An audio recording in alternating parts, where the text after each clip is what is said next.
Hey team, it's time for an early career designer's portfolio review. I'm Megan Thomas and I'm a senior UX designer with almost 10 years of experience in enterprise software design. I've taught and mentored over 300 early career designers through UC Berkeley's UX UI Design Bootcamp. In this video, I'm going to review an early career designer's portfolio and share my thoughts as a senior designer. My goal is to provide actionable feedback to help them succeed as they look for a job in the UX industry. Join me for a stream of consciousness walkthrough as I assess one of their case studies. Remember, mine is just one opinion. Make sure to get multiple perspectives before making any changes. All right, let's dive into the review and learn together.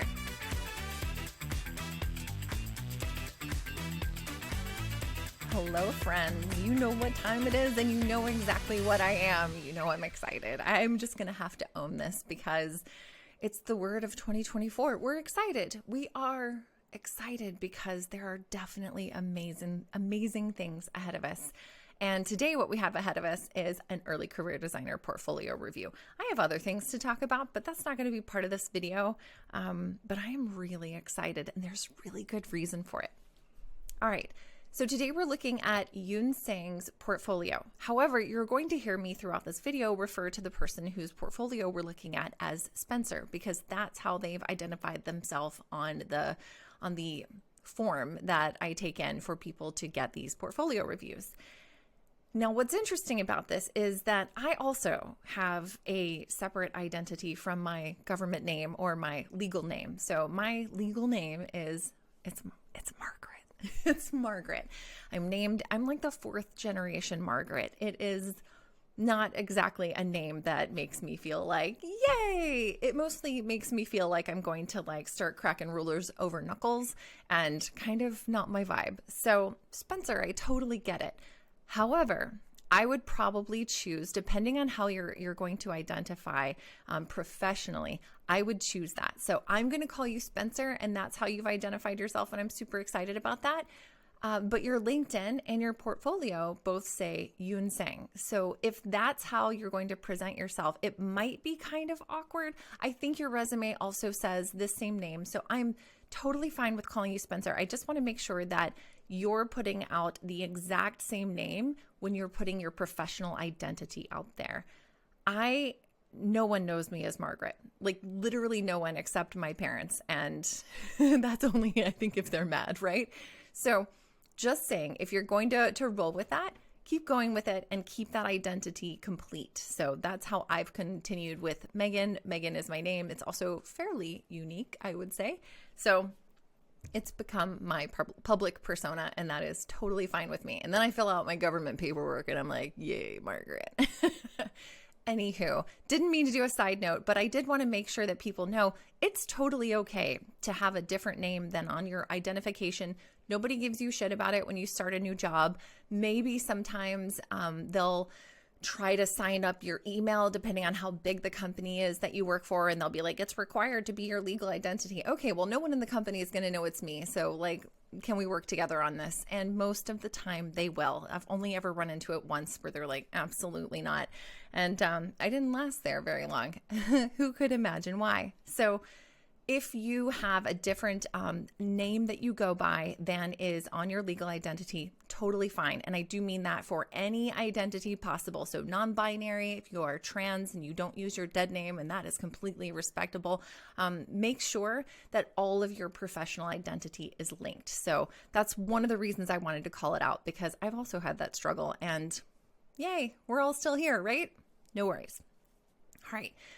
Spencer. So the first thing that I notice about your portfolio is that the top of it's really boring. I'm just going to be honest. You did say on the intake form to be brutal, and let's be real, that's not my style at all. So brutal isn't what you're going to get today. Supportive and uplifting is more like what you're going to get. But I will say this is kind of boring. It actually made me feel, with this little bar here kind of calling out your social identity, since there's only one of them, I was thinking something else was going to load, like a picture, something to break up this space, and then it didn't. So just calling that out as maybe give us something a little bit more interesting. I know you're on UX Folio, which is completely understandable and respectable. Don't feel like that's not doing the right thing, but give us something punchy. We eat with our eyes first, right? So we're not eating your portfolio, but we are consuming it. And we want to go, ooh, that's exciting, that's different, that's interesting. And you're really not given that zhuzh right from the start. So give me a little bit of a razzle dazzle up here and make this a little bit more punchy. So hi, I'm Yoon-Sang Kim, amazing problem-oriented product designer. I know it doesn't say amazing, but I inserted that.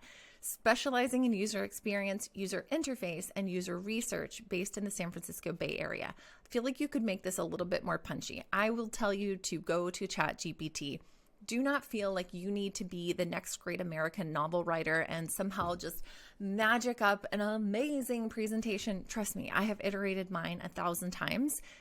Do the same. Give me something more to remember you by. Maybe it's your favorite rubber ducky. I don't know, but give me something interesting. Otherwise, we might not even scroll because it's just not interesting enough. I'm also very curious about maybe we can break this up a little bit more and maybe not have such large panels for your projects and actually, or add some color, a little bit of fanciness. I love that you add some context to some of these projects, but you didn't do it for all of them. I would probably add that. I personally love seeing what kind of project that I'm going to look at. So this could be an app, this could be a web application, this could be a website. I'm not really sure here. It could also be a completely offline experience that the data is pushed online. I'm not sure. So give me some context so that I know what to go for.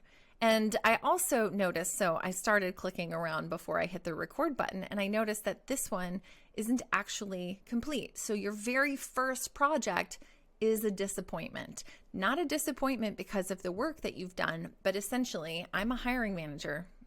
And I'm going to bring this up because I've been recently, in the last year, learning about gamification. And what you've done is you've given someone like ooh, here's an interesting, let's scroll down.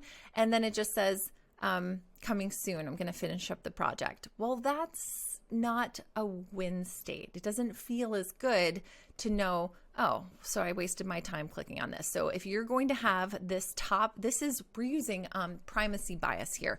We're saying when we put these things on our portfolio that these are the things that we're proud of. And typically we put the bright shining diamond star, the very most amazing thing that we have as the very first project on here. So if that's the case, fantastic. Come back later and update your first project with the most complete information, but don't have it at the top of the list if it's not complete. There was some other interesting things on here that I wanted to click through, and I noticed that you've got modified solo GV design sprint. Don't use acronyms if people don't understand them. So GV is not necessarily well known everywhere. That stands for Google Ventures is my guess, because we're also using a design sprint, and I believe that process came from there. So maybe use Google Ventures Design Sprint. Tell me more about this, because modified solo Google Ventures Design Sprint doesn't really tell me what kind of project this is. So this is interesting and I want to click on it, but there are some other things in here that seem interesting too. And since it's at the very bottom of your list, I'm assuming it's the thing that you're the least proud of. So I'm going to click on the SOFV management dashboard. And I'm given a little this could be really interesting, because dashboards are often not necessarily the right design pattern to use. We use dashboards a lot, but it's actually quite overwhelming for the user. So this could be really interesting, and I'm excited. Oh, I can scroll on some of these. How interesting. Cute.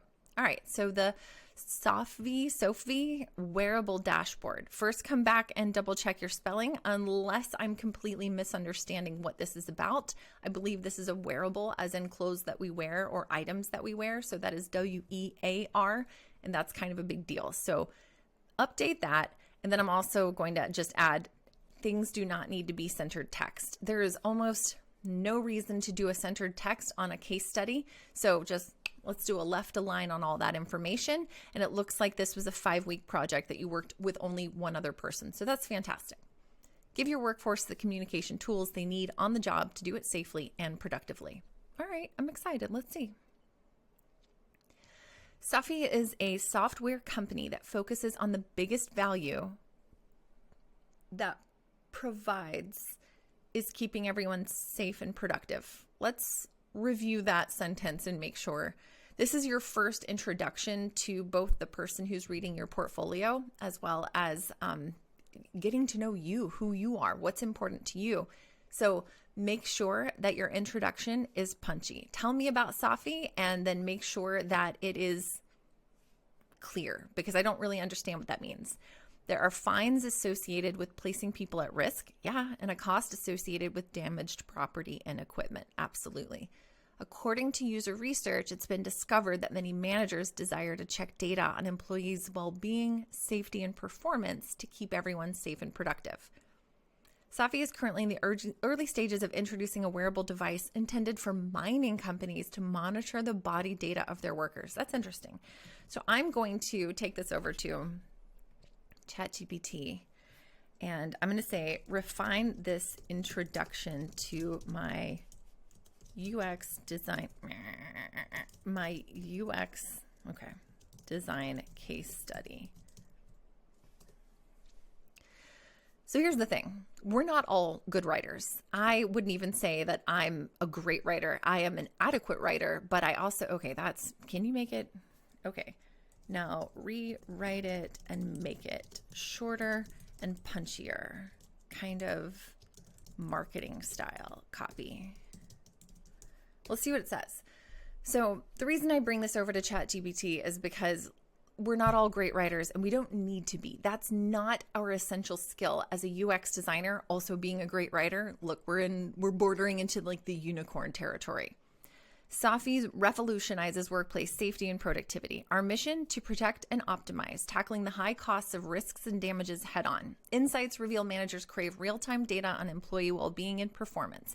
Enter our game changer, a cutting-edge wearable for miners designed to monitor and safeguard workers' health in the most challenging environments. Safi is not just software, it's a safety revolution in the making.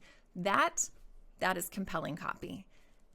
It's not that your introduction is bad, it just could be punchier. You have a very limited period of time to make an impact on a hiring manager, and the only impact each amount of text on your case study should have is to make them want to scroll a little bit further. That's it. And the ultimate goal of your portfolio case study is to get them to call you for an interview, not to hire you immediately. There is no, oh, I saw your case study, it was phenomenal, let me offer you a job. That is not how this works. So we want them to scroll a little bit further. And by the time they get enough information to think, all right, this person knows what's going on, I think that they would be very interesting to talk to. That's all we're going for here. We want them to give you a call. That's your call to action here. Let's see, the first week starts with gathering all existing information to understand the business, the customer, and the problem. Why did the whole first week? Did that take the whole first week? Or is that just we accomplished that in a week? The problem, Safi does not currently have a way of displaying the data collected by their wearable device. That's funny. Accessing this data would ensure the safety of the miners working within high-risk work environments. The objective, develop a comprehensive dashboard to effectively visualize the data collected by the wearable device. This is the part where it's going to be really interesting to see what happens, because most of the time when we reach for a dashboard pattern, it's because we have no idea. We just have a bunch of data and need to show it. What's really important about creating a dashboard, though, is that there should be a purpose. What is the action item? So what? All of this information goes in my face. What am I supposed to do with that information? So I'm really hoping that what we see through research is that we've talked to some of these managers and we understand what information is the highest priority. What information lets them know they need to take action. What information is actually helpful for them versus just like, okay, great, that's data. Cool. So we did a competitive analysis. So you've looked at their competitors, got a better idea of what their mission is as a company and how they stand out. Most competitors focus on work safety for a variety of high-risk industries in addition to mining. They don't use devices that detect and monitor heat stress. Now that's actually really interesting. Mining safety, high-risk industries, smart hard hats, safety software, belt device, wearable device. Okay, this is cool. So you've actually looked for competitors who are specifically in similar high-risk industries and are focusing on using wearable devices. Okay. Secondary research, empathizing with the Safi. So are we empathizing with the company, or are we empathizing with the people wearing the device? What are we empathizing with? So we've relentlessly pursued a deeper comprehension of how mining companies will engage with the dashboard we're crafting, embarked on enlightening dialogues with their astute product managers. This does sound like you ran it through ChatGPT. All right. Through these exchanges, I sought to not only unearth the predetermined essentials for our dashboard. Yes, yes, yes. What is the predetermined essentials? Meaning these are the things we are designing around. Be a little more specific. Also to uncover untapped opportunities for enhancing their existing website. Curious about that. Does that mean we're going to take the data from the device and use that to create case studies or demonstrate that it is more effective than other safety wearable devices? I'm curious. We don't yet know how it's supposed to look and how it's supposed to be organized. Well, yeah, that is what happens when you don't yet have a dashboard. I don't like the long, wide graphs we have on the analytics page. That's a helpful insight. Long, wide graphs means now we have cognitive load as they move to the right-hand side, and it's a very linear progression kind of design pattern.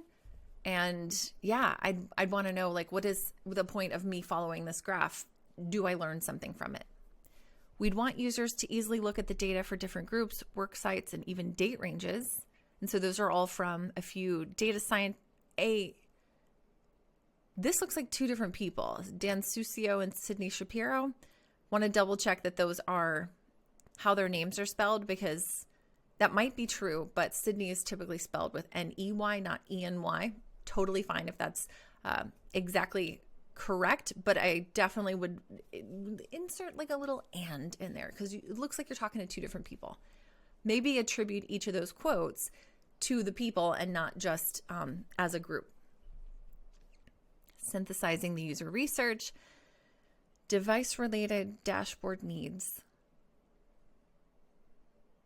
Okay, so this looks like this is the first group of results from the interview, and then you've grouped them into things that are related. All right, sure, that's an affinity map. Got it. More importantly, okay, research conclusion, that's fair. Needs an intuitive way of filtering by groups and work sites. Supervisors and managers will be the main dashboard users. Due to engineering bandwidth, Safi's focus was on the usability of an initial dashboard. Okay. It's not really a research conclusion. This is a need that you've identified, but what does the research actually tell you? So research shouldn't tell you the form and function of something. It should tell you what problems and pain points that your people are trying to solve for. The reason they have this dashboard is because they don't have access to some knowledge that allows them to do something. So yes, this is a requirement of the dashboard. This is a user of the dashboard. And I love the engineering bandwidth. So this is actually, I would call this out as a limitation, something you had, a constraint that you had to work within. Lots of folks don't call out that there are actual constraints. So this is something I'd put closer to the top of the case study. All right, we're in the define phase. We have an empathy map that's really small. I would probably try and make that as big as possible, since you've got text in an image, which isn't necessarily accessible. You could probably recreate this using, just, I believe UXfolio has little paragraph pieces or components that you could smush into this. So they say we need to ensure the safety of our team at all times. Meeting production targets while maintaining safety standards is a constant challenge. They do conduct safety inspections. I'd love to know more specifically what those are. Allocating tasks and resources and monitoring team performance. Okay. Concerned about reducing accidents? Absolutely. Improve production efficiency. Feels stressed, feels fulfilled, feels frustrated. Yeah. Okay. I would essentially, this is an output. This is something that you've created. What is the outcome of creating an empathy map? Rather than doing something because it's part of the process that you were taught, think a little more critically and tell me, what does creating the empathy map help you understand about your users? Let's see the persona. All right. Pursuit of a profound insight into the objectives. All right, bring it down a notch. Profound insights are not what we get in UX. We get some pretty good insights, but like profound, not something I've ever come up with. And I've got a couple years of experience. So maybe, reduce it into, we want to get better insight into the objectives, requirements, experiences, and behaviors. We harness the power of personas. That is very much overshooting the purpose of a persona. Meticulously crafted through a blend of user interviews and surveys, representing living, breathing profiles of our audience. Okay.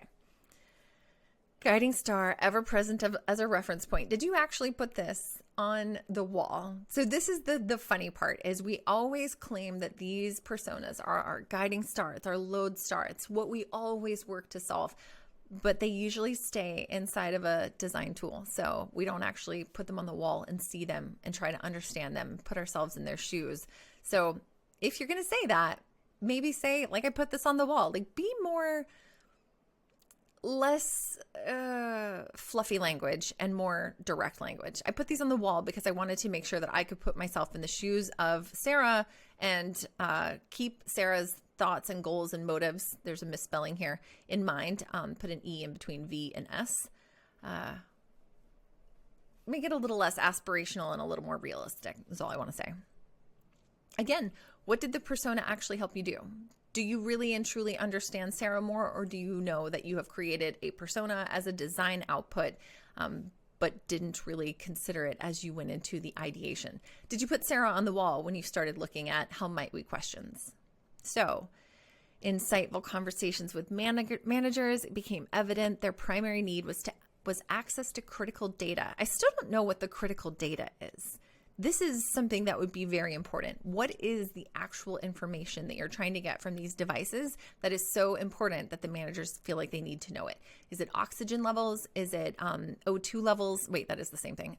Oxygen levels in the blood. Is it blood pressure? Is it body temperature? There's a lot of things that could be very helpful and indicative for managers to understand how to take care of their employees, but we don't really know what that is. So it seems that you came into this project and they knew they needed a dashboard. So what were the data points that go on the dashboard first? How might we statements, design, data visualization and accessibility, intuitive and effective dashboard, real-time alert system, potential hazards, safety hazards. Is that high temperatures in the area? Like I would like to know more specifically, how might we? These questions would probably be more helpful if you were like, how might we enable not hiring managers, just these managers to recognize when a worker is in too high of a temperature, like something more specific, because these are really, really generic. How might we improve data visualization? I, with experience, could look at this and still be like, I don't know what I'm trying to, like, I understand the question, but I don't understand what you're trying to actually get to. Action, and it says guiding us toward actionable solutions. What were those actionable solutions? These are just questions. So if they in fact guided you toward an actionable solution, tell me what that outcome was. Again, this is just an exercise. This is something that you did. What did it help you learn or do better next? What design decision did it help you make? The business goal in mind, we made sure our users reach the data screen without any hiccups. All right, so these are login credentials, analytics, wearables, group filters, show date. It's a user journey map. Okay, the user would see a graph with vital signs or alerts, and then you can export the data. I feel like we just made the user journey map because we were required to, or because we felt like it was something that is required as part of the UX design process. But this is an extremely simple user journey map, really. So like once we've logged in, which people will do because that's their job, so it's not totally necessary as part of the user journey, then you're just analytics. What's analytics? This is the dashboard, and you're also looking, like drilling down into the wearables information. What's the journey? What's the outcome? They're not going to export the data. I mean, They might if they need to store it for later or share it with someone or just like keep a copy somewhere. But this is meant to help them make a decision. So what decision could they make? And then you actually have a user journey. But right now, this is just a list of screens, essentially. So tell me what value that this user journey provided to your design process, and that's going to be more useful. Idea generation in Sketch, loving this. Crazy Eights, you had ideas in your head, looked back at your user map, narrowed it down to the most crucial screen in your design. Well, we know what the most crucial screen is. It's the dashboard. That's what you're designing.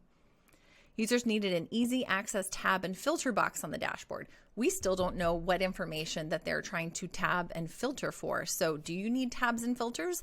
I'm going through redesigning search at my company right now, and we do need filters. We might need another tab for like saved searches, but until you know the information that goes on there, filtering the information isn't necessarily going to help you. So you need to gather all of the things that the managers of these people need to know and then put it on the dashboard, and then trying to find out ways to make it look realistic while offering various data to make the data collecting process as easy as possible.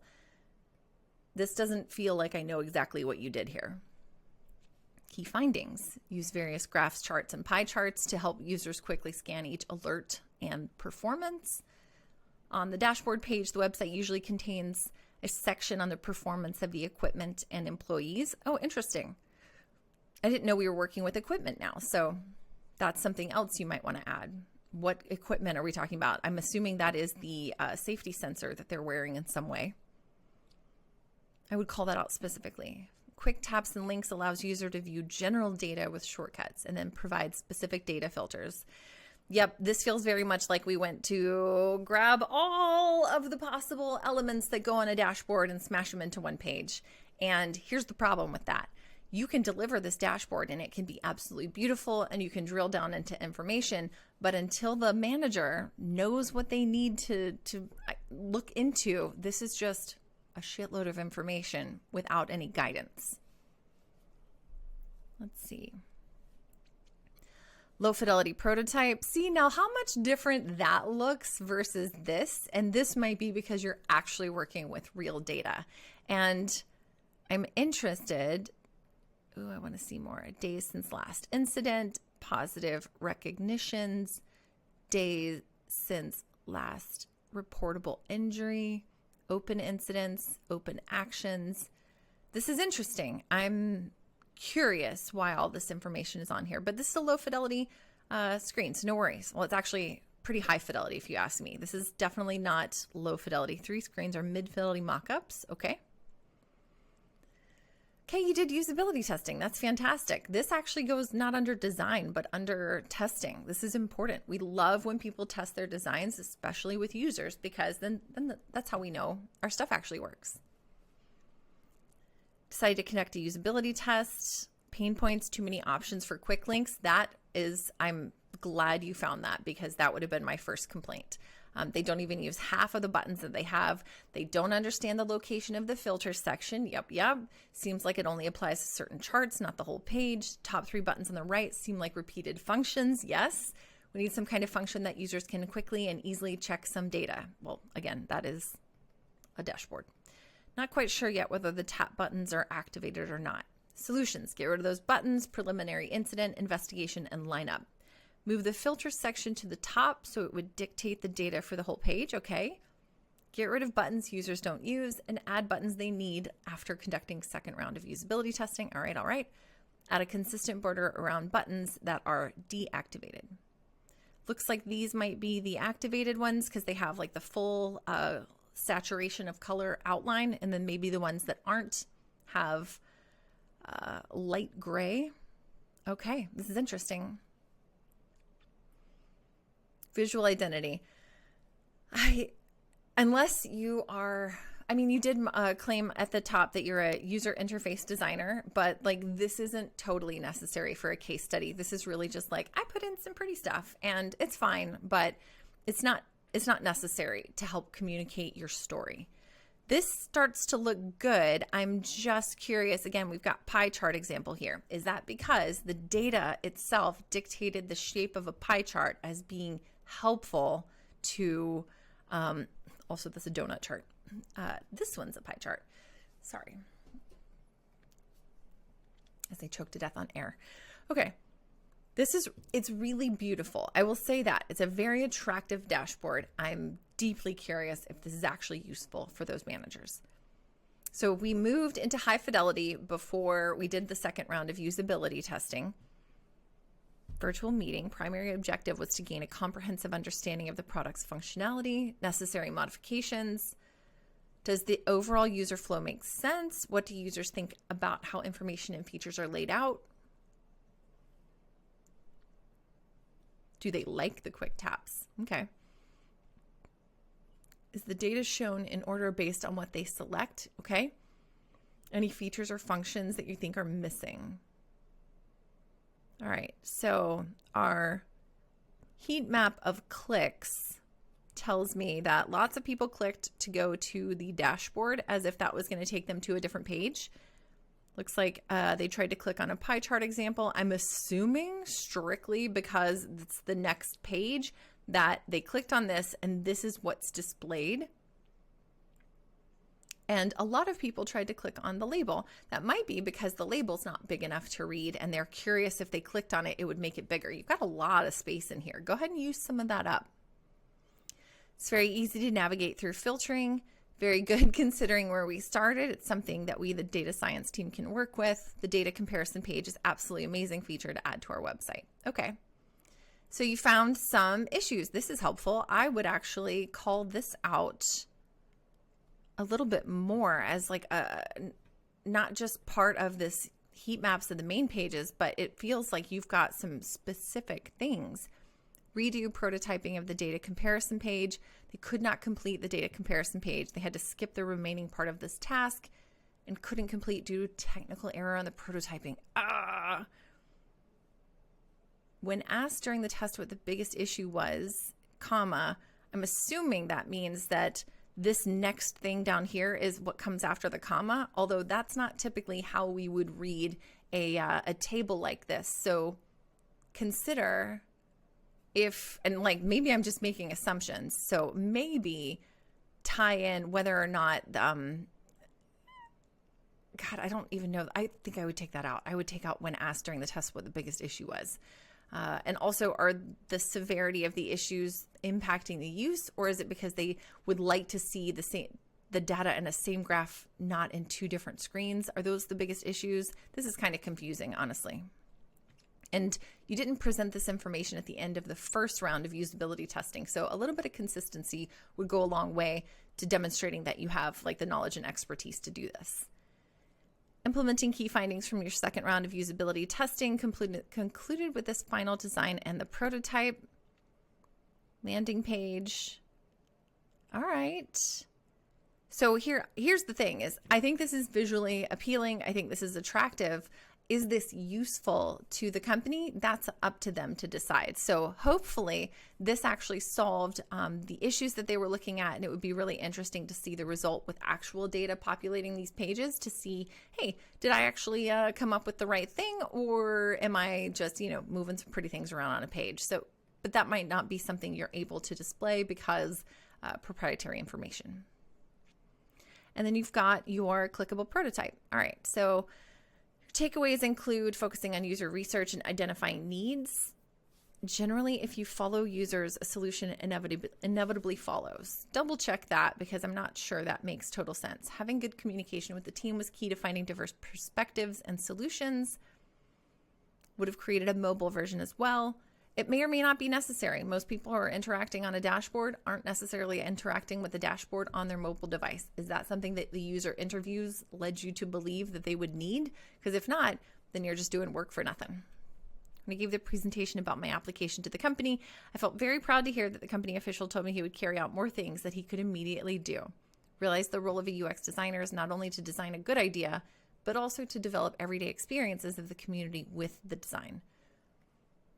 This feels like it could be really powerful, and I would probably put it at the very top to like kind of tease someone into going, here's what I learned throughout this process. Just kind of like a little dangle of, ooh, that's interesting, but it needs to be rewritten because I'm not sure it makes total sense as it is right now. Spencer, this was really cool. I'm really glad I got a chance to see it. Also didn't know that you could scroll screens inside of these mock-ups on UX Folio. That's pretty cool. I think you've got some minor changes that you can make here, and you could probably reduce the content in this case study in order to just focus on like the outcomes. I performed this task, or I did this method, I applied this whatever, but the outcome helped me move forward into the next thing. And that's how the storytelling comes into play. Like you're guiding someone from the beginning to the end. I review the entire case study because that's literally what I'm volunteering to do with these videos, but the hiring manager has no such compulsion. They will scroll away and be like, all right, next, because they have very little time to review the vast number of applicants that they're getting for every job. So make it really easy for people to understand exactly what they're getting into. And these images at the top are beautiful, but something that might be even more valuable is just a mock-up with it inside of a device and just showing someone using it, something very compelling. But this is still beautiful. So I think you've done a great job. Thank you so much for letting me review your case study. I would love to hear from anyone in the comments if you see some improvements or some suggestions that you would make based on your experiences with creating dashboards. Thanks for joining me today. I sincerely appreciate you. If you would like and subscribe, God, I really hate saying those words, but apparently that's the mental trigger to get people to actually take action. So please join me on this YouTube channel. I will drop videos every Sunday. I might even drop some in between, depending on how tired I am. All right, everybody have a fantastic rest of your week. I will see you again soon. Take care. Bye.